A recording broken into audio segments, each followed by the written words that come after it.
Bonjour à tous. Donc, Madame la Directrice Générale des Services, est-ce que vous pouvez procéder à l'appel des présents? Oui, bonsoir Monsieur le maire, bonsoir à tous. Monsieur Masquelier. Présent. Madame Chiodi est absente et a donné pouvoir à Monsieur Decart.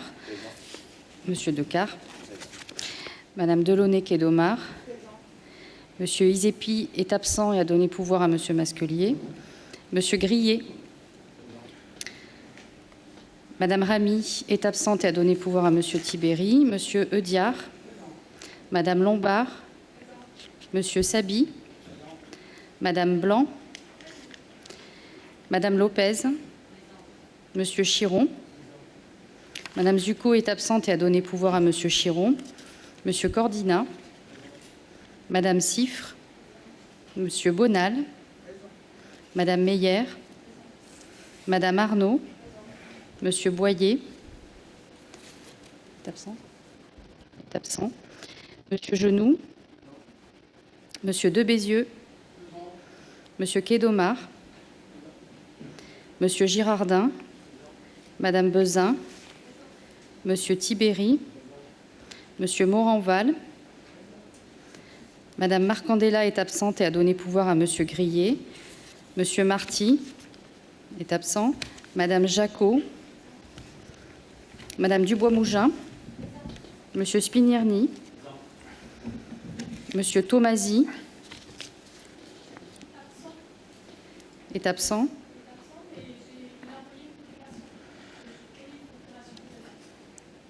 Oui, on m'a dit qu'il y avait juste une petite difficulté parce que normalement ce ne sont pas des copies. C'est, Oui, mais il l'a envoyé sur Stella. Sauf que quand j'ouvre la pièce jointe, c'est l'ordre du jour qui apparaît et non la confirmation de M. Tomasi. Il me l'a bien envoyé. C'est bien visible sur Stella, sauf que la pièce jointe n'est pas là. Stella fait une allergie à M. Tomasi, alors c'est... Et M. Tomasi, le wokiste, vous savez, comme vous le nommez dans le dernier numéro du lien, garde ses petits-enfants. Ah ben c'est très bien, même les wokistes peuvent garder leurs petits-enfants, ça c'est... Donc, bon, on va considérer qu'il est valable. Donc, Monsieur Tomasi a donné pouvoir à Madame Cocus. Monsieur Blanc-Villain est absent et a donné pouvoir à Monsieur Eudiard. Monsieur Jean-Pierre est absent. Madame Vulmain. Voilà. Madame... Oui, pardon, excusez-moi. Madame Vermèche est absente et a donné pouvoir à Madame Lopez. Monsieur Rosier est absent et a donné pouvoir à Madame Lombard et Madame Cocus. Merci beaucoup. Donc le quorum est atteint. Donc le conseil municipal peut valablement délibérer. Je vous rappelle que pour la précédente séance ainsi que pour celle-ci, vous avez la feuille de présence qui est installée à l'entrée de la salle et soumise à vos signatures. Donc vous n'oubliez pas. Il convient de désigner un ou une secrétaire de séance. Madame Jacot, vous allez être désignée secrétaire de séance. Je vous en remercie. Tout le monde est d'accord. Il y a l'approbation du dernier procès-verbal? Non? D'accord. Bon, il n'est pas soumis, donc je ne le soumets pas à votre vote. Alors, nous avons déposé une délibération sur table qui fait suite notamment aux intempéries. Personne n'a d'observation à ce qu'on puisse l'évoquer. Il s'agit simplement d'une prise d'acte. Donc, suite aux dernières intempéries, vous avez eu des inondations qui se sont essentiellement concentrées en centre-ville. On a pu constater qu'un certain nombre de personnes avaient perdu leur véhicule ou que ce dernier était fortement détérioré. Donc, il vous est proposé d'abonder auprès du CCS une aide d'urgence, notamment pour les personnes qui avaient des véhicules d'occasion avec un certain âge et qui disposent également de faibles revenus. Donc, il s'agit véritablement d'une aide d'urgence. On propose de prendre en charge une location pendant une période de 2 mois. Lors du prochain conseil municipal, nous aurons également l'occasion, puisque je tiens encore à remercier la commune de Mandelieu qui nous a aidés en nous fournissant des pompes pour notamment aider, et je remercie aussi l'ensemble des services bien à enlever l'eau dans les garages ou dans un certain nombre de copropriétés. Nous aurons donc l'occasion de vous présenter un certain nombre de dispositifs assez innovants donc, qu'ils ont mis en place dans la mesure où ils sont depuis longtemps plus durement touchés que nous par le phénomène des inondations. Donc on aura l'occasion de réévoquer cette question dans un mois, mais il s'agit ici simplement de vous demander de vous prononcer sur la prise en charge donc, de cette aide d'urgence, donc de la location de véhicules pour les actifs qui ont été sinistrés. Y a-t-il des observations sur cette question ? Aucune observation. Je suppose que tout le monde est d'accord, donc c'est adopté à l'unanimité. Je vous en remercie. Donc nous pouvons reprendre l'ordre du jour tel qu'il était prévu et nous allons commencer par Monsieur Spinierny. Bonsoir Monsieur le maire, bonsoir mes chers collègues. Dans cette délibération, il vous est demandé d'approuver les termes de la convention entre l'association Résiste et la ville de Saint-Raphaël, d'autoriser Monsieur le maire à signer la dite convention et de dire que les dépenses en résultant feront l'objet des inscriptions budgétaires correspondantes. Le passeport du civisme entre dans sa 3e année de mise en place. Cette année, dans le volet que nous appelons lutte contre le harcèlement scolaire et cyberharcèlement, nous avons choisi un partenaire qui est l'association Résiste. Celle-ci viendra dans les établissements scolaires et notamment dans les classes de CM1, CM2 qui sont inscrits dans le passeport du civisme, procéder à la mise en place de 12 ateliers. Des ateliers qui se dérouleront en 2 temps. 1 heure de théorie destinée à la détection des signaux faibles et des signaux forts de situations de harcèlement et aussi à l'identification des différents acteurs dans une situation de harcèlement. Et un 2e temps qui sera aussi sur une durée d'1 heure avec des ateliers, des jeux interactifs pour adopter les bonnes attitudes et les bons gestes face à une situation de harcèlement. Oui, donc nous œuvrons depuis plusieurs années, notamment en partenariat avec l'Éducation nationale, donc, afin de pouvoir sensibiliser. Je rappellerai aussi que c'était une thématique qui était ressortie des échanges au sein du conseil municipal des enfants et des jeunes, des 2 conseils municipaux, donc sur la bonne attitude à avoir et notamment pour tous ceux qui sont très souvent spectateurs passifs par rapport à ce type de phénomène, sur la manière dont ils pouvaient aussi intervenir et notamment vis-à-vis de la victime. Vous avez raison de le souligner, Monsieur le maire, je souhaitais être concis, mais effectivement, la ville œuvre de longue date dans ce domaine de la lutte contre le harcèlement scolaire. Et lors de la mise en place et l'installation du CME et du CMJ, l'espace jeunesse s'était aussi emparé de cette question et, avec la volonté de Guillaume Descartes, avait mis en place des ateliers luttant déjà contre le harcèlement scolaire. Merci. Y a-t-il des demandes d'intervention ? Oui, Madame Cocus. Oui, la lutte contre le harcèlement est effectivement une priorité pour le bien-être de chaque élève et pour le bien vivre ensemble dans nos écoles. Je suis moi-même, en tant qu'inspectrice de circonscription de l'Éducation nationale, engagée dans le prix de l'éducation citoyenne décerné par l'Ordre national du mérite. Et je pilote dans ma circonscription la lutte contre le harcèlement. Sur le temps scolaire, dans le cadre d'intervenants extérieurs rémunérés par une collectivité publique, l'Éducation nationale établit la liste des associations habilitées à intervenir dans les établissements scolaires. Monsieur Spinierny, ma question est donc la suivante. Cette association est-elle habilitée ? Alors cette association est reconnue au niveau national, comme vous avez pu sûrement vous en informer. Elle est reconnue au niveau national, elle était reconnue sous le précédent gouvernement et elle est en cours d'agrémentation par l'Éducation nationale. Elle intervient déjà dans les établissements scolaires, en région parisienne et dans le reste de la France. Le jeune homme qui a fondé cette association en septembre 2023 est un attaché parlementaire d'une députée du parti Horizon. C'est un étudiant en droit et son combat est tout à fait noble, il n'y a pas de souci. Je voulais juste vérifier que cette association qui a une existence de peu de temps et apparemment liée uniquement à ce jeune homme était bien habilité par l'Éducation nationale. Ah, si le choix c'était son appartenance à Horizon, c'était pas forcément un avantage. Mais, oui, ça m'a surprise. Donc, ça m'a surprise. Donc ça n'a pas été le critère déterminant. Donc je crois que c'est simplement effectivement l'expérience de cette association. On travaille d'ailleurs dans de très nombreux domaines avec des associations qui ne sont pas forcément agréées, parce que vous savez que l'agrément est toute une procédure et nous collaborons donc aussi effectivement avec d'autres associations et effectivement, la seule chose qui est importante, c'est de savoir si ils vont être présents, s'ils sont compétents, s'ils ont une expérience dans ce domaine. Je crois que vous avez vérifié tout ça. Mais comme Madame Cocus le souligne, et je suppose qu'elle a dû aller aussi faire ses recherches, vous n'êtes pas sans savoir que ce jeune homme, comme vous le dites, a été victime de harcèlement scolaire. Ah oui. Un harcèlement scolaire très dur à l'époque. Et donc voilà, comme le souligne aussi Monsieur le maire, bien sûr que nous faisons des recherches sur ce qu'on peut appeler un pédigré, un parcours. Il n'empêche que nous faisons preuve de pragmatisme et nous recherchons avant tout le résultat.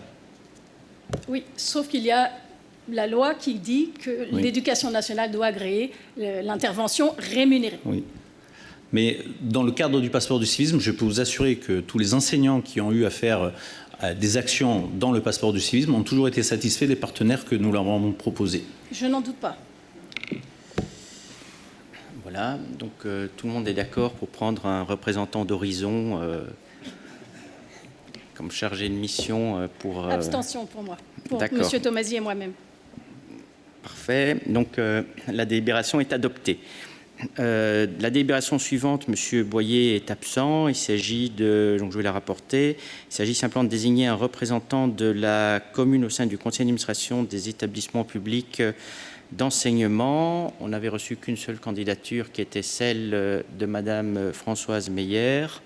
Est-ce que tout le monde est d'accord? Il y a d'autres candidats? Non? Bon, donc Madame Meyer, félicitations. Donc vous avez une nouvelle mission. Délibération suivante, Monsieur Bonal. Merci Monsieur le maire, chers collègues. Cette délibération concerne la désignation de membres supplémentaires du Conseil de la régie municipale pour le stationnement. Afin de renforcer la participation citoyenne au sein des établissements publics, il est proposé au Conseil municipal de désigner 2 représentants supplémentaires des usagers au sein du Conseil d'administration de la régie municipale pour le stationnement. Les membres des usagers proposés par Monsieur le maire sont les suivants. Membre titulaire, le président de l'ARCOR. Membre suppléant, un membre du bureau de l'ARCOR. Suite à cet exposé, le Conseil municipal est invité à désigner les 2 nouveaux membres du Conseil d'administration. Tout à fait. Est-ce qu'il y a des demandes d'intervention sur ce sujet? Monsieur Grelot, qui était président de l'ARCOR traditionnellement, donc représentait l'association au sein du conseil d'administration. Il a toujours accompli un excellent travail, donc il n'est plus représentant de l'ARCOR, mais il n'y a aucune raison à lui demander ou à l'exclure du conseil d'administration de la régie. Mais nous constations que l'ARCOR n'avait donc plus de représentant officiel. Donc c'est la raison pour laquelle il vous est soumis cette nouvelle désignation qui vient enrichir donc, le conseil d'administration de la régie. Donc si tout le monde est d'accord, c'est adopté à l'unanimité. Je vous en remercie. Monsieur Spinirny. Oui. Dans le cadre de cette délibération, il vous est demandé d'autoriser la mise à disposition de stationnement gratuit les jours de cérémonie commémorative sur la ville de Saint-Raphaël et organisés par la ville de Saint-Raphaël à destination des représentants d'associations patriotiques et d'autoriser Monsieur le maire à signer tout acte ou document nécessaire à l'exécution de cette délibération. La ville de Saint-Raphaël s'inscrit là aussi de longue date dans un devoir de mémoire, souhaite être une ville de mémoire. Il y a lieu de faciliter pour le déplacement de ces représentants d'associations patriotiques à la fois le stationnement proche lors des lieux de cérémonie. Cérémonies patriotiques qui s'inscrivent dans le devoir de mémoire et qui donnent du sens à ce devoir de mémoire, qui donnent du sens au partage de l'histoire de France et aussi qui invite davantage toujours à un public plus nombreux et nous l'avons d'ailleurs constaté lors du 15 août et des dernières cérémonies. Effectivement, est-ce qu'il y a des observations sur cette délibération? Monsieur de Bézieux, oui. Monsieur le maire, bonsoir, chers collègues.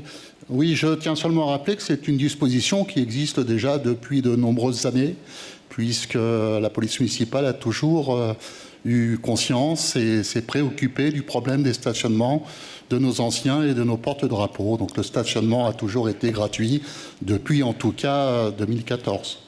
C'est la différence, monsieur de Bézieux, entre une tolérance et un droit. Donc, ce qui relevait du domaine de la tolérance, aujourd'hui, est acté dans une délibération, puisque c'est un droit. Donc, c'est une différence de nature entre les deux. Donc, ça n'existait pas, mais maintenant, ça existe. Donc, je suppose que vous êtes évidemment d'accord avec cette délibération. Bien évidemment. Ah ben voilà, parfait. Donc, si tout le monde est d'accord, c'est adopté à l'unanimité. Je vous en remercie. Donc, délibération suivante. Merci, Monsieur le maire. Bonsoir, chers collègues. Cette délibération concerne l'autorisation de vente pour des horodateurs de la ville. Donc, il est demandé au conseil municipal d'autoriser la vente de 30 horodateurs qui sont devenus inutiles du fait du passage en zone bleue, avec un stationnement gratuit de 2 heures en centre-ville. Donc, ces ordinateurs ont été acquis en 2017 pour 4 310 € pièce, soit 129 300. Et par conséquent, il est proposé de valoriser ces appareils par une vente. Dans le cas où la commune souhaiterait vendre ces horodateurs, il est demandé au conseil municipal d'en accepter la valorisation pour le lot à 30 000 € minimum ou éventuellement cessible à l'unité au prix de 1 000 € minimum. Suite à cet exposé, sur proposition de Monsieur le maire, le conseil municipal est invité à autoriser la cession des 30 horodateurs à titre onéreux, autorisé en cas de vente de valorisation de ces 30 horodateurs pour un prix de 30 000 € minimum ou 1 000 € l'unité minimum. Dire que les 30 horodateurs concernés seront retirés de l'inventaire communal. Autoriser Monsieur le maire ou son représentant à tout acte ou document nécessaire à l'exécution de la présente délibération. Dire que les recettes en résultant feront l'objet des inscriptions budgétaires correspondantes. Voilà, ça ferait très vintage de mettre ça dans votre salon, un horodateur. Je sais pas, Mme Cocus, un horodateur, ça... Non? Vous êtes d'accord avec cette délibération? Donc, on va mettre en vente les horodateurs. Donc, justement, on parlait de la gratuité. Je rappellerai que le stationnement sur voirie est très, très largement gratuit, dans la mesure où la zone bleue, c'est une gratuité, certes limitée dans le temps, mais avec une période de 2 heures. C'est une gratuité importante et notamment pour favoriser le commerce de centre-ville. Donc, si tout le monde est d'accord, je vous en remercie. Madame Bezin. Merci, Monsieur le maire. Cette délibération concerne une convention relative au traitement des avis de mise en fourrière entre l'Agence nationale de traitement automatisé des infractions et la commune de Saint-Raphaël. Pour accéder à cette prestation, les collectivités doivent signer une convention. Il est donc proposé au Conseil d'approuver cette convention. Merci. Donc, ça n'appelle aucune observation. C'est une délibération récurrente donc, qui est adoptée à l'unanimité. Délibération suivante, Madame Lombard. Oui, merci Monsieur le maire. Bonjour à tous. Cette délibération concerne l'acquisition d'une partie de parcelle pour agrandir le chemin des Sangliers. L'emplacement réservé numéro 48 inscrit sur la parcelle cadastrée section BC numéro 216, il était prévu pour être rétrocédé à la commune pour l'élargissement du chemin des Sangliers. Elle représente 180 mètres carrés. Il est proposé au conseil municipal d'approuver dans le cadre de sa gestion du patrimoine communal l'acquisition par la commune pour 1 € symbolique de cette parcelle, de cet emplacement numéro 48. Merci. Personne ne souhaite intervenir.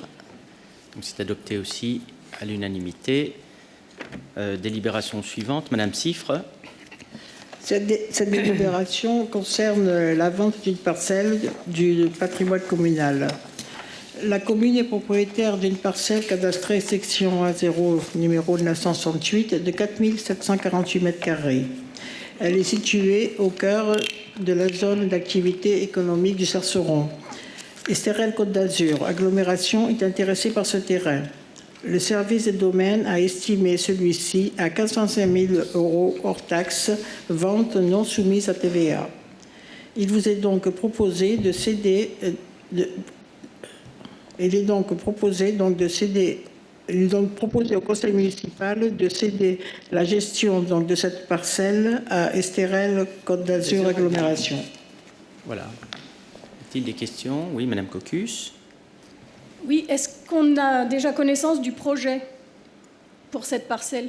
Non, je crois que ça fait partie d'une zone d'activité économique, donc ça relève de la compétence de l'agglomération. Et puis pour la commune de Saint-Raphaël, c'est une parcelle qui n'avait aucune utilité, donc ça permet de faire rentrer 400 000 € dans le budget, ce qui, dans ces temps-ci, est une bonne opération pour la ville. La moitié de cette parcelle est un espace boisé classé qui sera donc conservé. Écoutez, là, on vote que sur la vente, donc il faudra s'adresser au président de la communauté d'agglomération lorsque la vente sera passée, et il vous répondra certainement à cette question. Je n'y manquerai pas. Donc, merci beaucoup. Donc, c'est adopté à l'unanimité. Non, moins votre abstention. Madame Lopez, délibération suivante. Merci, Monsieur le maire. Bonjour à tous. Cette délibération porte sur la convention de mise à disposition d'une partie de la parcelle cadastrée section A0, numéro 970. Le logis familial varois possède un terrain de 11 378 m² situé boulevard des Lisotti, où un permis de construire a été délivré en 2020 et a autorisé la construction pour 72 logements sociaux. À proximité, la commune de Saint-Raphaël possède une parcelle de 2000 m² louée à l'association Jean Lachenot pour y créer un centre d'accueil de jour pour les personnes atteintes de la maladie d'Alzheimer. Cette parcelle de 2000 m² est enclavée dans celle du logis familial varois, nécessitant donc un passage pour l'accès au centre Les Libellules. Pour résoudre cette situation, il a été convenu que le logis familial varois mettrait à disposition de la commune une partie de son terrain situé à l'ouest pour permettre l'accès à ce dit centre, avec l'intention de céder ce passage à la commune ultérieurement. La commune pourra alors transmettre ses droits d'accès à l'association Jean Lachenot, conformément à une convention tripartite. Le conseil municipal est donc invité à approuver cette convention tripartite entre le logis familial varois, l'association Jean Lachenot et la commune. Merci. Y a-t-il des questions? Pas de questions. Tout le monde est d'accord. Merci beaucoup. Elle est adoptée. Délibération suivante. Monsieur Tibéri. Merci, Monsieur le maire. Bonsoir, chers collègues. Il est demandé au conseil municipal d'approuver une modification des conditions générales de vente des abonnements effectués auprès de la régie autonome des golfs de l'Estérel et du golf de l'Académie, tenant compte de la souscription par la régie d'une assurance interruption de jeu. Il est également demandé au conseil municipal d'autoriser par anticipation de futures modifications mineures des dites conditions générales de vente. Suite à cet exposé et sur proposition de Monsieur le maire, le conseil municipal est invité à autoriser la modification des conditions générales de vente, à approuver la modification de l'article 10.3 et à autoriser par anticipation, et ce, sans nouvelle délibération, toute modification mineure des conditions générales de vente des abonnements. Je vous remercie. Merci beaucoup. Y a-t-il des observations? Pour ma part, je ne prendrai pas part au vote sur cette délibération. Non. Y a-t-il des oppositions, des abstentions? Aucune. C'est adopté à l'unanimité. Je vous en remercie. Délibération suivante, Monsieur Genoux. Oui, merci Monsieur le maire. Bonsoir. Cette fois-ci, c'est une structure de jeu qui est en vente.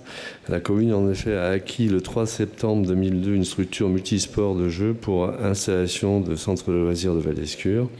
Elle a été acquise au prix de 53 783,68 €. Elle figure avec ses accessoires dans l'inventaire comptable sous le numéro 2002 TER 000 760 543 et amortie dans les comptes depuis l'année 2002. Suite à la désaffectation du centre loisir, la structure de jeu n'est plus utilisée et la commune souhaite le mettre en vente. Elle comprend une structure métallique, 2 paniers de basketball et 2 cages de handball. La structure de jeu de centre aéré Val-d'Escure peut être valorisée par le biais de sa vente. Elle est proposée au conseil municipal d'autoriser la vente au plus offrant de la structure pour un prix initial de 7 000 €. La meilleure offre de prix proposée était de facto supérieure à 4 600 €, ce qui oblige l'autorisation du conseil municipal qui avait conformément à la délibération municipale du numéro 5 du 23 mai 2020 relative à la délégation de compétences accordée à Monsieur le maire pendant la durée de son mandat. La vente de la structure au plus offrant, ça c'est autorisé. Dire que la structure de jeu sera retirée de l'inventaire communal et autoriser Monsieur le maire ou son représentant à signer les actes de documents nécessaires à l'exécution de la présente délibération. Que les recettes en résultant feront l'objet d'une inscription budgétaire correspondante. Merci beaucoup. Y a-t-il des observations? Non, aucune. Monsieur Boyer vient d'arriver, donc vous notez.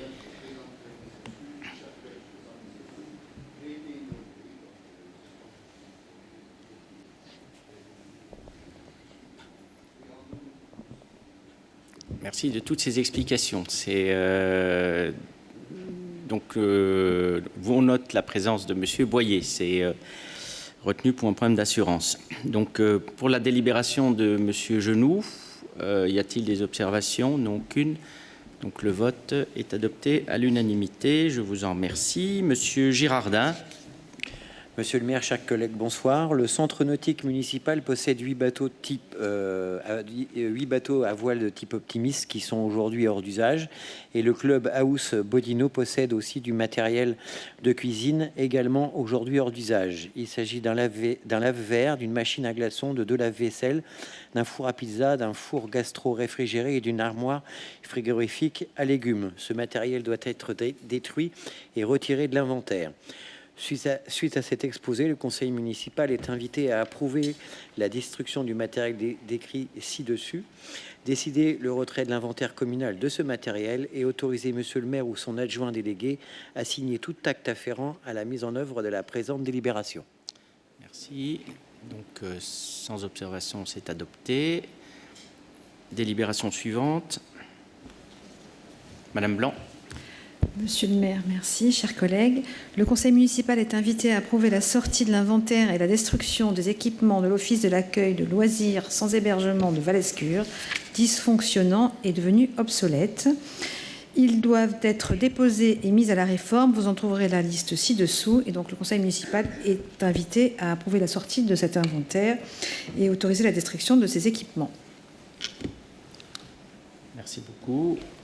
Donc la délibération est aussi adoptée à l'unanimité. Je vous en remercie. Monsieur Chiron. Bon, merci Monsieur le maire. Bonsoir à tous.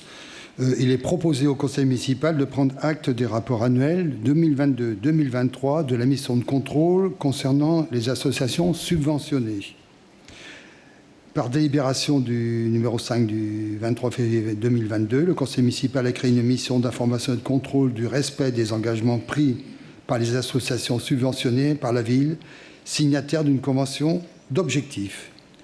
Suite à cet exposé, le conseil municipal est invité à prendre acte des rapports d'activité pour l'exercice 2022 et 2023. Merci beaucoup. Oui. Oui, Monsieur Tomasi était présent à cette commission et il a demandé plus de précision sur les indicateurs et les objectifs pour les futures années. Merci beaucoup. D'autres observations? Non. Donc, le sens de votre vote, Madame Cocus? D'accord, donc c'est adopté à l'unanimité. Merci beaucoup. Voilà. Délibération suivante, Monsieur Decart. Monsieur le maire, mes chers collègues, bonsoir. Sur cette délibération, il vous est demandé d'approuver la décision modificative numéro 2 du budget annexe golf de l'Estérel et de l'Académie afin de prendre en compte les évolutions de recettes et de dépenses intervenues depuis le dernier budget. 1 sur les dépenses de fonctionnement et son ajustement pour prendre en compte le renforcement de personnel. 2 des crédits de dépenses d'équipement sont ajoutés pour permettre d'équiper en mobilier sportif et de confort les trous de 1 à 9 du parcours, ainsi que la poursuite des travaux sur les trous de 10 à 18. Elles répondent aux mêmes règles d'équilibre et de sincérité que le budget primitif et font partie intégrante du budget. Merci beaucoup. Y a-t-il des observations? Madame Cocus, ah oui, on parle du golf, donc... Je lis dans le document une recette de 420 000 € au titre d'opération patrimoniale. De quelle opération patrimoniale s'agit-il? À noter que cette recette est intégralement reprise par une dépense de 420 000 €. Pouvez-vous juste m'expliquer cette opération patrimoniale? On peut demander à la directrice des finances peut-être d'apporter cette précision. Madame Bourbon, enfin, oui. Directrice générale des services aussi, mais là c'est en tant que directrice des finances. Il s'agit d'opérations patrimoniales. C'est le libellé du chapitre comptable 041. Il s'agit simplement d'une opération comptable neutre budgétairement, puisque vous voyez qu'elle est équilibrée en dépenses et en recettes, pour régulariser l'avance qui a été versée aux entreprises qui réalisent les travaux, puisque c'est une obligation que de verser une avance lorsqu'elle est demandée par les entreprises titulaires de marché. Merci beaucoup. Donc, s'il n'y a plus d'observation, est-ce que vous approuvez cette décision modificative ? Vous votez contre? D'accord. Donc, à chaque fois, pour personne qui établit le procès-verbal, M. Tomasi vote comme vous, je suppose. Tout à fait. Donc, 2 votes contre. Merci beaucoup. Donc, délibération suivante, Madame Lopez. Le CCAS a sollicité plusieurs organismes pour financer des investissements inscrits au budget 2024, notamment relatifs à l'aménagement d'un multi-accueil collectif de 20 places, l'achat de matériel informatique et de mobilier de bureau et des travaux dans les structures petite enfance. Bien qu'il ait déjà obtenu des subventions de la Caisse d'allocation familiale du Var pour le secteur petite enfance, le CCAS doit souscrire un emprunt pour compléter son financement. Seul le Crédit Agricole a fait une offre proposant un prêt de 400 000 € sur 240 mois, avec des échéances trimestrielles, un taux fixe de 3,83% et 400 € de frais de dossier. La première échéance est prévue pour février 2025. Le capital restant dû au 31 décembre 2024 sera de 388 469 € pour 5 emprunts en cours, dont 3 sans intérêt. Conformément au Code général des collectivités territoriales, le conseil municipal doit donner son accord pour la réalisation de cet emprunt au Crédit Agricole. Merci. Merci beaucoup. Pas d'observation? Non. Donc, tout le monde est d'accord avec cette délibération qui est adoptée à l'unanimité. Madame Dubois-Mougin.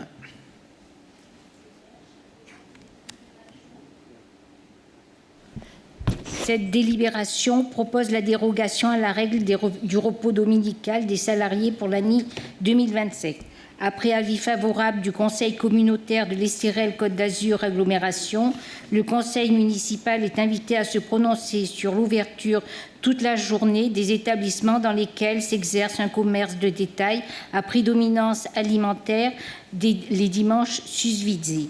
Le conseil municipal est invité à préciser les dates pour lesquelles l'ouverture est autorisée, parmi lesquelles susvisées, dont je vous passe l'énumération puisque vous avez lu la délibération. Merci beaucoup. Y a-t-il des observations? Non, aucune. Donc la délibération est également adoptée. Monsieur Decart. Oui, sur cette délibération, il vous est proposé de modifier le tableau des effectifs afin de créer 2 postes permanents dans les domaines juridiques et techniques. Le premier concerne un poste de juriste au sein des ressources humaines et le deuxième et l'autre poste, c'est un surveillant des travaux routiers. Merci. Donc c'est une délibération adoptée aussi à l'unanimité. Monsieur Decart, poursuivez. Depuis plusieurs années, la région Sud-Provence-Alpes-Côte d'Azur pousse pour l'adhésion d'Estérel-Côte d'Azur agglomération au projet de ligne nouvelle Provence-Côte d'Azur. Ce projet inclurait la construction d'une gare nouvelle au Muy destinée au TGV de l'Est-Var et entraînerait ainsi la suppression des arrêts en gare de Saint-Raphaël. Il impacterait également de manière irréversible, le massif de l'Estérel, un site naturel classé, notamment par le percement d'un tunnel ferroviaire. Face aux impacts prévus, notre territoire a fermement refusé de s'associer à ce projet, jugeant qu'il n'apporterait pas de bénéfices suffisants et provoquerait des conséquences désastreuses pour notre commune et ses habitants. Depuis le refus de s'associer au projet, et donc notre refus à l'adhésion de cette société présidée par le président de région, nous constatons une chute brutale dans les subventions régionales accordées à notre commune. En comparaison avec la période 2018-2021, où nous avions obtenu 67,97% des demandes de subventions, c'est équivalent à 1 million d'euros, Ce pourcentage est tombé à seulement 3,50% pour la période 2022-2024, ce qui vaut à 83 000 € de subventions. Cette baisse est une forme de pression politique et de chantage financier pour contraindre notre adhésion contre notre volonté et nos intérêts. Je voudrais prendre, et ce passage fait partie de notre délibération, un courrier du vice-président en charge des transports à la région Sud-Provence-Alpes-Côte d'Azur, en date du 23 mars 2023. Celui-ci écrivait en effet au président des SRL Côte d'Azur Agglomération, j'ouvre les guillemets, « Si votre absence dans ce tour de table pose un problème institutionnel évident, elle pose aussi une problématique budgétaire majeure, chaque collectivité étant financièrement engagée dans ce dossier. Aussi, je vous informe qu'en accord avec le président Renaud Muselier, nous avons pris la décision d'engager toutes les mesures nécessaires qui nous permettront de compenser financièrement cette carence dans le plan de financement. Je ferme le guillemet. Cette mécanique de mélange des genres remet un caractère manifestement illégal pouvant avoir des répercussions juridiques lourdes à l'encontre de leur auteur. La position de principe et opposition forte de cette délibération et du conseil municipal, c'est en 2 points. Le premier point, c'est l'équité et respect des droits des collectivités. Nous dénonçons cette situation qui va à l'encontre du principe d'équité en politisant l'attribution des subventions normalement fondées sur des critères d'objectifs et transparents. Et le deuxième point, c'est le refus de l'adhésion forcée. Nous affirmons notre opposition résolue à toute tentative de forcer notre adhésion, estimant que la préservation de notre environnement et le bien-être de nos citoyens priment sur un projet controversé et destructeur. Nous demandons que le conseil municipal mandate Monsieur le maire pour tenter une ultime démarche amiable auprès de la région. Si cette démarche échoue, nous envisageons d'explorer toutes les voies juridiques nécessaires, administratives, civiles, voire pénales, pour faire établir par les juridictions compétentes l'illégalité de ces pratiques et d'obtenir réparation pour notre commune. Merci beaucoup. Alors, y a-t-il des demandes d'intervention? Madame Cocus. Merci, Monsieur le maire. J'ai besoin d'un éclaircissement. En effet, je note une dissonance entre ce que vous annoncez, c'est-à-dire la fin du TGV à Saint-Raphaël, et le projet tel qu'il est annoncé sur le site Ligne Nouvelle Sud-Provence-Côte d'Azur, qui indique plus de trains pour le territoire, à travers l'augmentation du nombre de trains du quotidien à hauteur de plus 66%, avec un projet de RER Nice-Toulon avec un cadençage à 30 minutes, dont les Raphaélois auraient vraiment besoin pour se rendre sur leur lieu de travail. Je suis allée longtemps quotidiennement à Toulon et tout le monde sait qu'à 7h30, c'est compliqué, on n'est pas sûr d'arriver à Toulon.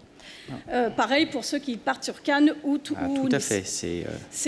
Voilà, je pense que là, vous n'êtes vraiment... pas satisfaite des TER aujourd'hui. Ah ça, c'est difficile d'être satisfait de la fréquence actuelle. Quelle est l'autorité aujourd'hui Je sais que c'est la région, il n'y a pas de souci, monsieur le maire. Non, mais c'est pour savoir déjà qui s'en occupe aujourd'hui. Voilà, je n'en doute pas. Pourtant, sur ce même site, excusez-moi de vous interrompre, mais c'est intéressant d'en débattre, mais vous apercevez que la région se vante de la qualité, notamment des TER aujourd'hui. Donc, ça devrait vous amener à avoir un peu de distance par rapport à la propagande qu'il peut y avoir sur leur communication Internet. Ma question portait sur le lien entre cette ligne nouvelle LNCPA, c'est cela, et la suppression du TGV. C'est un même projet ou ce sont 2 projets différents? Vous avez plusieurs phases dans ce projet de LGV. Donc, les phases 1 et 2 servent à refaire les gares de Marseille, de Toulon et de Nice. Donc je ne vois pas vraiment l'intérêt des Raphaélois pour aller financer donc, ces 3 gares. On a une contribution, mais ça on pourrait échanger sur le sujet, effectivement déjà très importante qui est versée, nonobstant notre vue d'adhérer, puisque vous avez aujourd'hui près de 30% de la taxe de séjour payée au niveau de l'agglomération qui file pour financer ces projets. Ça représente 2,5 millions par an, je crois.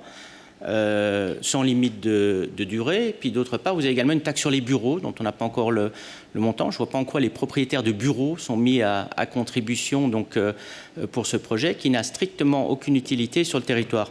Alors des TER qui soient propres, qui soient à l'heure et qui soient sécurisés, moi je voudrais bien, effectivement, je crois que tout le monde le demande. Je crois que la région se satisfait déjà de la ponctualité et de l'amélioration du service, mais il y a qu'elle qui le voit. Donc vous imaginez des promesses qui nous sont faites pour 2040 ou pour 2050, comme on peut être extrêmement circonspect et réservé sur cela. Moi, ce que je vois, c'est ce qu'on paye déjà aujourd'hui pour quelque chose qui n'a aucune utilité pour le territoire, et je ne vois pas donc l'intérêt de rajouter des contributions supplémentaires. En plus, avec la suppression des TGV en gare de Saint-Raphaël. Je rappellerai quand même que la ville de Saint-Raphaël s'est développée grâce au train, donc c'est quand même au rattachement, il y a un rattachement historique donc au développement de la ville. Donc il faudrait que vous m'expliquiez quel peut-être, mais on pourrait être d'accord sur ce projet d'être contre d'ailleurs, mais sinon que vous m'expliquiez l'intérêt pour notre territoire de verser toutes ces sommes d'argent à la région. Non, c'était une question d'éclaircissement que je souhaitais. Et quelle est votre position d'ailleurs sur la LGV serait intéressant? Alors, la priorité pour nous, pour les écologistes, c'est le train du quotidien. Donc c'est le TER. Ben, on est d'accord. Voilà. Oui, voilà. Je pense que nous sommes assez d'accord. Donc aujourd'hui, on est d'accord que sur les lignes existantes, ben, le service n'est pas là. Et on constate également que c'est ce qu'il faudrait améliorer. Et on ne l'améliorera pas en créant une ligne nouvelle. Toutefois, à Ma Ville, Ma Planète, nous regrettons que vos relations avec M. Muselier se soient dégradées au point de ne plus pouvoir rentrer dans les discussions. Mais c'est pour ça qu'on vous donne l'historique de tout ça. C'est pour vous expliquer comment ça se dégrade. Et en vous fournissant des courriers.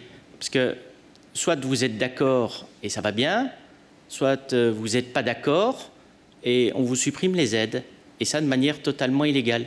Donc ce que nous contestons aujourd'hui, c'est la suppression des aides régionales qui sont un droit.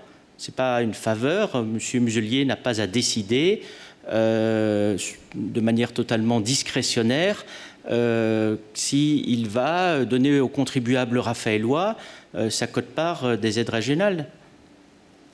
En plus, là où il y a la confusion des genres, et vous l'avez observé, c'est que vous ne pouvez pas être d'une part président de la région, d'autre part président de la société de la ligne nouvelle, et lorsqu'on ne satisfait pas les intérêts de la société de la ligne nouvelle, vous dire, et c'est ce que M. Decart vous a lu d'ailleurs, et qui est dans le cadre de ce courrier, qu'on va compenser la carence dans le plan de financement. Ça veut dire concrètement quoi? Ça veut dire vous n'acceptez pas de rentrer dans la société de la ligne nouvelle, dans cet établissement public, parce que vous avez refusé, donc, alors qu'il en est président de cette structure, je vais utiliser mon autre qualité, président de la région, pour donner instruction à mes services de ne plus verser de subventions à la ville de Saint-Raphaël et également de refuser de conventionner avec la communauté d'agglomération. Alors, puisqu'on échange, puisque vous posez des questions, mais je pense que c'est bien que je vous en pose aussi, qu'est-ce que vous pensez de cette manière de procéder? Au-delà de la posture politicienne ou politique que vous pourriez avoir, qu'est-ce que vous en pensez? Je n'ai pas l'avis là-dessus. Mais ce serait bien que vous ayez un avis. Je trouve juste regrettable que vos relations actuelles avec la région... Mais vous ne trouvez pas regrettable qu'on n'ait pas d'argent? C'est pas ça qui est regrettable?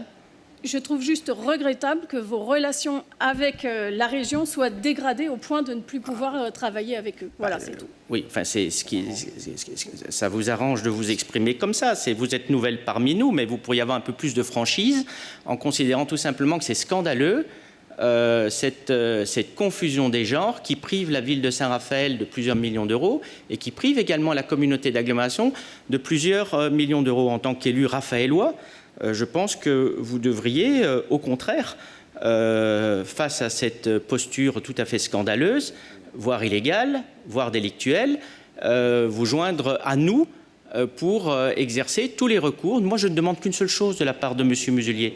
Je demande qu'on nous verse ce que l'on nous doit. C'est tout ce que je demande. Voilà. En 2021, vous disiez encore dans la revue municipale, ce sont plusieurs millions d'euros qui sont apportés par la région pour accompagner nos projets. Je pense au contrat de relance, au contrat d'avenir. Je rappelle que c'est grâce à la région que nous avons pu financer le musée Louis de Funès, qui est venu apporter... Voilà. Où est la contradiction? Je salue le travail réalisé par l'institution tout au long de la crise sanitaire. Il était d'ailleurs venu vous soutenir durant votre campagne municipale, si mes souvenirs sont bons. Mais vous évoquiez, il n'y a aucune incohérence, puisque la région faisait ce qu'elle avait à faire, c'est-à-dire à nous verser des subventions dans la mesure où la commune de Saint-Raphaël fait partie de la région PACA. Donc il est normal que, comme l'ensemble des collectivités, quelles que soient les opinions politiques d'ailleurs qu'on peut avoir, qu'on ait une quote-part d'aide régionale. Vous trouvez ça d'accord? Vous êtes d'accord avec moi que quand on rentre dans les critères et qu'on dépose des dossiers de subvention, vous trouvez ça quand même normal que nous ayons, vous me répondez par oui ou par non, mais c'est quand même normal qu'on nous verse des subventions. C'est normal ça. Donc voilà, donc moi je disais que la région, à cette époque-là, ça fonctionnait bien, de manière tout à fait normale. Monsieur Muselier, monsieur Estrosi auparavant nous versait les subventions auxquelles on a droit, et ce sont des subventions, et d'ailleurs c'est ce que je reprends aujourd'hui, des subventions qui sont importantes et qui nous permettent de financer un certain nombre de projets.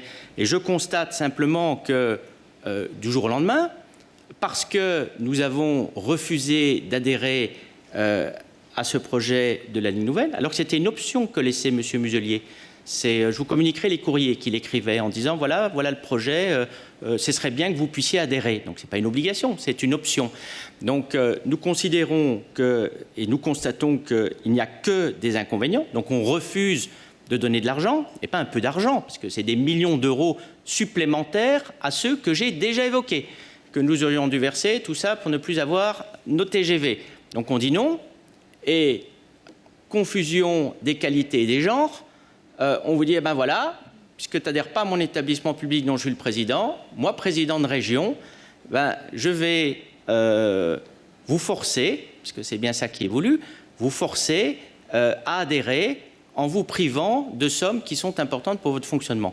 Alors là, c'est très bien, vous pouvez rester neutre par rapport à ça. Nous, on ne veut pas rester neutre. Nous voulons engager des recours. Alors on laisse à M. Muselier un mois pour qu'il réanalyse ça avec ses juristes. Je pense qu'une analyse sérieuse des services de la région s'impose. Nous demandons qu'on nous verse notre dû. C'est tout ce que nous demandons, ni plus ni moins. Et s'il continue à s'obstiner dans cette position, on saisira, c'est quand même notre droit, la justice française sous toutes ses formes, afin que la région soit condamnée, et lui-même d'ailleurs, à nous verser ce qui nous est dû. Voilà, y a-t-il d'autres demandes d'intervention? Monsieur de Bézieux. Monsieur le maire, je rejoindrai la démarche. Ce qui me gêne dans cette délibération, c'est que tout à la fois vous nous demandez de vous autoriser à négocier, et dans un deuxième temps, avant d'envisager la mise en œuvre de toute action administrative, y compris pénale. Autant je peux partager votre souhait d'une médiation, autant sur les engagements dans des procédures qui nous emmèneront d'ailleurs, je ne sais pas où, je n'ai pas les tenants et la connaissance complète du dossier, et d'ailleurs je vais m'en préoccuper. Mais je ne suis pas sûr que ce soit profitable pour notre ville. Donc, de ce fait, je m'abstiendrai en attendant d'avoir plus d'informations sur ce dossier, monsieur le maire. Écoutez, si la région peut bénéficier de votre plus-value, c'est tant mieux. C'est l'enjeu financier, vous ne le connaissez pas, c'est quand même un peu étonnant dans la mesure où nous avons déjà eu l'occasion à de très nombreuses reprises d'évoquer ceci au sein du conseil municipal, dans des réunions de majorité ou encore devant le conseil d'agglomération. Donc, je ne sais pas si vous suiviez les débats à ce moment-là, mais en tout cas, on a eu l'occasion de l'évoquer. Les enjeux sont très simples. Je viens de vous le dire. 1, suppression des trains. 2, on n'investit pas là où il faut. Regardez un peu la gare de Saint-Raphaël. Vous avez même des arbres qui poussent maintenant au milieu de la gare. C'est pour vous dire à peu près comme aujourd'hui le type d'investissement. Vous avez vu, c'est encore des poutres qui relient aussi les les rails, etc. Vous n'avez aucun investissement qui sont faits ici dans l'Est Var. Donc on n'a aucun investissement. Donc on ferait mieux de mettre cet argent déjà pour la ligne du quotidien. Je rejoins totalement Madame Cocus. Vous verrez, on arrivera peut-être à se mettre d'accord sur ce sujet. Après, effectivement, une ligne nouvelle au milieu de l'Estérel, alors qu'on fait l'opération Grand Site, je ne vois pas très bien comment est-ce qu'on peut s'y retrouver. Ça, vous êtes au courant quand même de l'opération Grand Site. Merci. Donc, c'est en totale contradiction et je ne vois pas comment on peut être labellisé Grand Site avec une ligne qui passerait au milieu de l'Estérel. Donc ça, il faudrait me l'expliquer. Et ensuite, en ce qui concerne les contributions financières, je vous ai dit, c'est... Oui, oui aussi, des engagements de l'État, merci Monsieur Decart. Près de... Ah oui, c'est une dernière chose, je le dirais. Vous avez 3 millions d'euros qui sont déjà versés aujourd'hui pour ça. Là, rien du tout pour Saint-Raphaël. Et pour l'avenir, donc ce qui nous était demandé, parce que le refus d'adhésion, c'était quoi? Le refus d'adhésion, c'était de dire il faut que vous payiez 1,5 million d'euros, vous m'excuserez du peu, droit d'entrée pour avoir 0,90%. C'est bien, vous imaginez à peu près. Donc vous donnez 1,5 million pour financer les études et encore une fois des travaux sur d'autres gares. Avec un budget prévisionnel, parce que ça change toujours, on est passé à 5 milliards, 10 milliards, 15 milliards, parce que la région a l'art de jongler aussi avec les milliards. Son budget est de 2 milliards, mais il a à chaque fois des dizaines de milliards. Je ne sais pas où ils sont passés. Donc s'il y a des investigations à faire, c'est peut-être celle-là qu'il faudrait faire, Monsieur de Bézieux. Donc vous constatez qu'on part sur un budget qui sera à peu près de 10 milliards sur cette opération, enfin de 10 milliards 14, et pour la contribution de l'agglomération, on vous dit voilà, c'est 9 millions et quelques. Mais on vous dit également qu'il y a 20% d'aide européenne. Sauf que le projet, il n'est plus du tout européen. Plus du tout. À moins qu'il y ait des modifications des frontières, mais ça va s'arrêter à Nice. Donc il n'y a plus, c'est fini. Donc on n'est même plus dans un projet européen. Et ça, on ne vous dit pas que les 20% d'aide européenne promises, elles ne seront pas là. Et si vous rentrez dans ce type de société, vous devenez contributeur. Et comme vous avez plus le désengagement de l'État, évidemment, qui est particulièrement frileux et d'ailleurs qui ne s'est plus du tout prononcé sur ce sujet. Donc, est-ce que vous vous engageriez sérieusement, et c'est ce que nous avons refusé, d'entrer dans un projet qui est contre vos intérêts, pour lequel vous avez encore un non-financement total? Attendez, c'est plutôt du bon sens, notre posture. Et ça fait aussi, je tiens à le rappeler, parce que si vous considérez qu'on tire un peu trop vite en allant en procédure, ça fait déjà maintenant plus de 2 ans qu'on est en train de réclamer les subventions. Donc ça fait 2 ans. Ça fait 2 ans qu'avec une mauvaise foi absolue, on a nos dossiers qui sont à chaque fois rejetés, que vous avez des non-réponses. Alors si on va vous subventionner le changement des saxophones ou des clarinettes et pour vous donner quelques milliers d'euros et pour vous dire voilà ce qu'a apporté la région. Donc on se moque vraiment du monde. Vous avez des instructions également qui sont données directement pour que nos dossiers ne soient pas traités. Attendez, qu'est-ce qu'il vous faut de plus? Donc effectivement, la médiation, c'est plutôt une mise en demeure qui est adressée aujourd'hui à la région, pour être encore plus clair. Donc, et je considère déjà que c'est faire un effort de ne faire qu'une mise en demeure, une dernière mise en demeure pour obtenir ce qui nous est dû.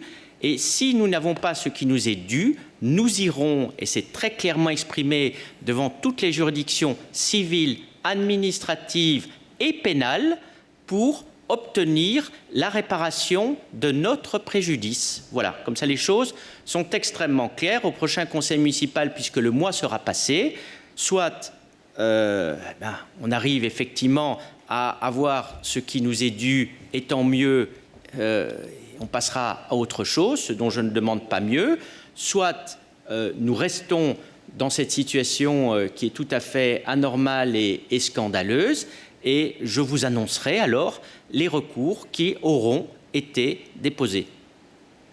Voilà. Madame Cocus, votre micro est allumé, donc je ne sais pas si vous aviez encore une... Voilà, mais on peut en discuter sur le fond. Donc moi, je suis tout à fait ouvert. Je pense que c'est un sujet où il faut être... au contraire, il faut être unis, parce que pour notre territoire, nous n'avons strictement aucun intérêt.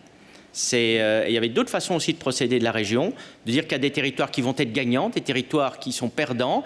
Vous avez des compensations qui peuvent être évoquées, et non pas de considérer que vous avez des vassaux, que vous avez des sous-territoires comme le nôtre, et que lorsque vous n'êtes pas d'accord, eh bien, vous n'avez qu'à être puni, sanctionné, en vous privant de ce qui vous est dû. Ce sont des comportements qui, pour l'instant, je ne donne pas de qualification parce que je laisse dans un mois. Je vous donnerai la qualification que nous aurons choisie dans un mois à l'encontre de ce type de comportement. Oui, Monsieur Decart. Juste rajouter que le traitement que nous subissons aussi bien à la communauté d'agglomération que sur la ville de Saint-Raphaël, il est le même pour le monde associatif, culturel et sportif de la ville de Saint-Raphaël et de notre communauté d'agglomération.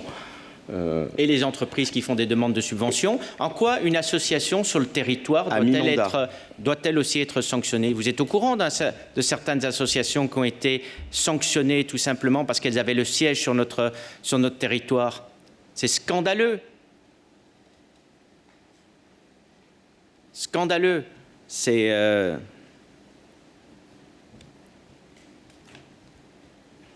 Et on ne se laissera pas faire.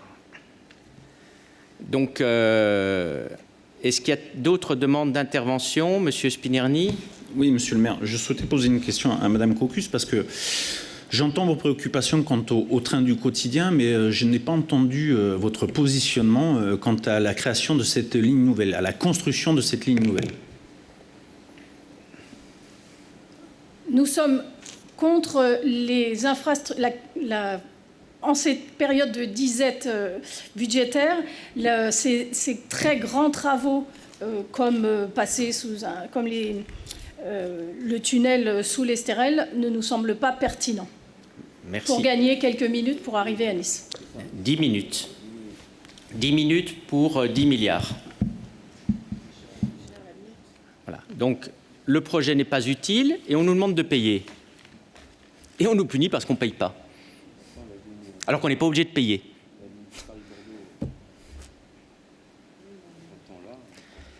Bon, donc on va passer au vote. Quels sont les votes contre? Pas de vote contre. Des abstentions? Monsieur de Bézieux, Madame Cocus et Monsieur Tomasi. Je vous remercie. Délibération suivante, Monsieur Decart. Oui, sur cette délibération et à la demande du comptable public, le conseil municipal est sollicité afin d'approuver la régularisation d'opérations comptables proposées par opération d'autres non budgétaires au débit du compte 1068. Merci beaucoup. Y a-t-il des observations sur cette résolution? Non. Y a-t-il des votes contre? Des abstentions? Non, c'est adopté. Monsieur Decart. Et enfin, pour me concernant, face aux exigences budgétaires imposées par l'État avec un impact de 1,4 million d'euros pour notre commune en 2025, nous avons fait le choix de préserver notre qualité de vie et nos services sans augmenter les charges pour les Raphaéloises et les Raphaélois. C'est dans cet esprit de responsabilité que nous décidons de reporter l'ouverture du musée Miss France à 2026. Je tiens juste à préciser que Miss France, symbole d'élégance, de diversité et de modernité, mérite un projet à la hauteur de son image. Ce report nous permettra d'affiner notre vision et de proposer une expérience culturelle encore plus forte et novatrice, en adéquation avec l'identité de Saint-Raphaël. Oui, y a-t-il des observations sur ce sujet? Merci, Monsieur Decart. Pour résumer, donc, Monsieur Decart, c'est Monsieur Barnier qui taille un short au musée du bikini. Vous dites vous-même, Monsieur le maire, dans une interview récente à BFM TV ou Radio TV, que c'est un projet important, mais pas indispensable. Là, vraiment, nous nous rejoignons. Je suis bien d'accord avec vous. J'ai deux questions. Serait-il possible de préciser dans la délibération un report au second semestre 2026 pour que la nouvelle équipe municipale puisse se prononcer sur l'intérêt de ce musée? Voici ma première question. Ma seconde question, si nous étions déjà engagés dans la convention, y a-t-il des pénalités pour non-respect des engagements de la commune? Et si oui, à combien s'élèvent-elles? Bon, je vois que vous êtes toujours bloqué sur ce beau musée. J'espère que votre combat pour le féminisme, puisque c'est comme ça que vous le présentez, ne s'arrête pas au musée Miss France. C'est ce que j'aimerais vous entendre, et on pourra en parler, notamment du sort des femmes dans un certain nombre de pays. Le parti auquel vous appartenez parfois demeure étrangement silencieuse. On pourra parler des femmes iraniennes, par exemple. Vous voyez, l'Iran qui soutient le Hezbollah, ça pourrait être une autre question qui serait intéressante. On pourra parler de la GPA aussi, puisqu'on parle des droits des femmes. Donc vous voyez que cette discussion, je voudrais bien l'avoir avec vous. Ben, oui, non, mais parce que vous bloquez sur uniquement la question d'un musée Miss France en considérant que ce serait une vision dégradée de la femme, parce qu'il est mis en avant la beauté, ou à moins que ce soit le mot France qui vous bloque. Je ne sais pas très bien, donc il faudra également que vous puissiez l'expliciter. Donc en ce qui concerne, pour répondre précisément à votre question, il sera reporté donc pour l'année 2026, et après, à charge pour vous, si un jour vous êtes maire de Saint-Raphaël, d'arrêter ce projet. Mais en ce qui nous concerne, c'est un projet qui est signé, il n'y a pas de pénalité, et qui sera poursuivi au début de l'année 2026. Il n'y a pas de temps de suspension, c'est une campagne électorale auquel vous vous présentez. Je ne suis pas certain que ça mérite la suspension de tous les projets municipaux. En tout cas, les Raphaëlois auront l'occasion de trancher sur ce point. Y a-t-il d'autres observations ? Bon, écoutez, je vous propose de passer au vote. Alors, c'est qui est contre ? Qui s'abstient ? Donc, il y a 2 abstentions. Je vous en remercie. Ensuite, il y a, pour terminer ce conseil municipal sur la délégation de compétences, je vous laisse. Y a-t-il des questions sur ce sujet, Madame Cocus ? Oui, nous avons 3 questions, Monsieur le maire.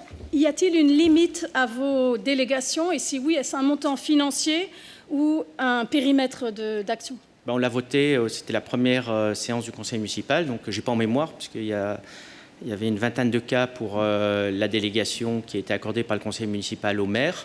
Donc je vous invite à procéder à sa lecture. Ça a été fait dans le respect du Code général des collectivités territoriales, comme pour les autres maires d'autres villes. Deuxième question, pouvez-vous m'indiquer le motif du prêt d'1,5 million à la Banque Postale? Je vais peut-être demander à Madame Bourbon, est-ce que vous pouvez fournir la réponse? Le financement des opérations d'investissement telles que votées au budget primitif 2024. Merci. Et enfin, sur la décision du maire portant sur la conclusion de conventions de prestations de graphisme pour la réalisation de projets visuels créatifs, nous aimerions connaître le montant de ces réalisations pour l'année 2024. Madame Bourbon répond aussi à ma place, si vous le permettez. Ça vous permettra d'avoir une réponse précise. Il s'agit d'une convention avec des prix unitaires, donc le montant, nous ne le connaissons pas encore, puisque ce sera en fonction des commandes qui seront effectuées sur ces prestations. Je vous remercie. Voilà. Y a-t-il d'autres demandes d'intervention? Non. Donc la prochaine séance du conseil municipal se tiendra vraisemblablement le 23 décembre, avant Noël. Donc d'ici là, je vous souhaite une excellente fin de journée et à très bientôt.